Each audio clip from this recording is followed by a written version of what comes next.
Hello, welcome back to Think It English. Today, we're practicing shadowing with real, simple activities. Not to be perfect, but to keep going. Just listen and let your voice follow.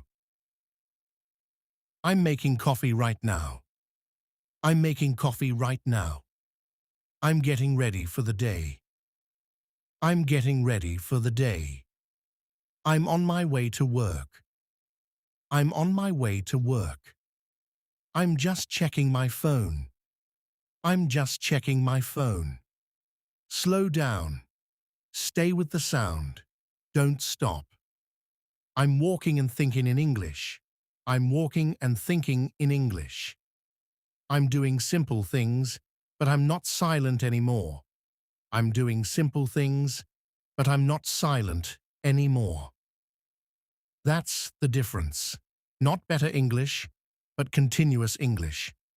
I'm doing my best, even if it's not perfect.